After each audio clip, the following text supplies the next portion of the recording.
Today on Rappler.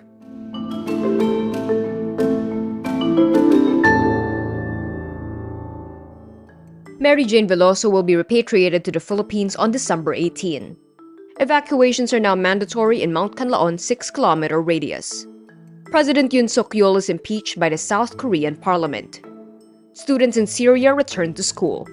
And UP Fighting Maroons win the UAAP Season 87 Men's Basketball Championship.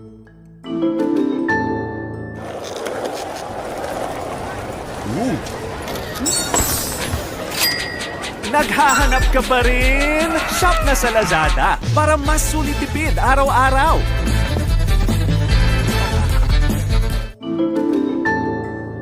Overseas Filipino worker Mary Jane Veloso will be transferred from Jakarta to the Philippines early Wednesday morning, December 18. On Monday, December 16, Veloso was transferred from a prison in Yogyakarta City to a women's jail in Jakarta. Veloso's parents and sons canceled a trip to Yogyakarta after learning of the planned transfer to Indonesia's capital. Veloso's family says they are very happy because Mary Jane will be coming home. On November 20, the Philippines announced Indonesia decided to allow Veloso's transfer. Veloso has been on Indonesia's death row for over a decade after a drug smuggling arrest in 2010. She has always maintained that she was duped into becoming a drug mule.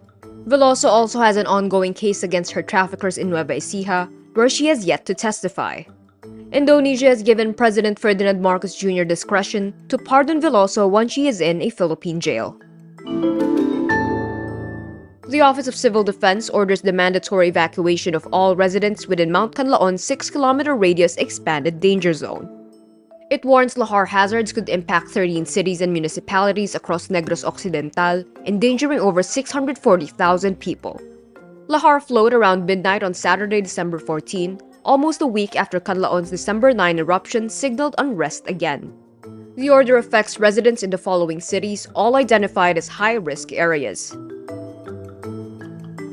The OCD says an anticipated low-pressure area still outside the Philippine area could make the situation worse with heavy rain, increasing the risk of volcanic debris flows. Moises Padilla and La Castellana mayors say they've already activated local disaster response teams. Police and rescuers are now keeping an eye on rivers and streams to monitor mud flow. So far, authorities are relieved the mud flows had not reached the roads, unlike the June 3 Kanlaon eruption. South Korea's opposition-led parliament impeaches President Yoon after a short-lived attempt to impose martial law last Tuesday, December 3. The decision still has to be ratified by the Constitutional Court. If he is removed from office, a snap election will be called. Yoon's appointed Prime Minister Han Duck-soo is now the acting president. For now, Yoon will remain in office but with presidential power suspended. Yoon is the second conservative president to be impeached in South Korea after Park Geun-hye in 2017. Yoon vows to fight on and says he will never give up, describing the impeachment as a temporary pause to his presidency. South Korean political analysts say Yoon was likely listening to the wrong people, such as right-wing extremists, YouTube personalities, and probably still thinks he did the right thing. Students returned to classrooms in Syria on Sunday, December 15, after the country's new rulers ordered schools to reopen.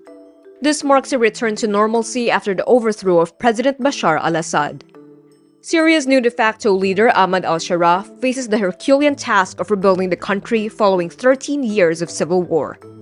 Officials say most schools opened on Sunday, the first day of the working week in most Arab countries. But some parents did not send their children to school due to uncertainty. As Syria tries to rebuild, neighbors and foreign powers are still figuring out how to regard its rebel leadership that has ties to terrorists. The UP Fighting Maroons secured their 4th overall UAAP men's basketball title after a 66-62 Finals Game 3 win over the De La Salle Green Archers on Sunday, December 15. Season 87 Finals MVP and UP's JD Cagulangan plays a crucial role in the series. He led the Maroons against the Green Archers in a 3-game series ending with a perfect and emotional finish. Despite not shooting higher than 32% in the finals, Cagulangan delivered key plays from scoring to passing and more. Cagulangan expresses his gratitude to everyone who supported him in his collegiate journey, from both the Maroon and Green sides. Meanwhile, two-time UAAP MVP and LaSalle's Kevin Kembao bids his farewell to the UAAP after 3 seasons.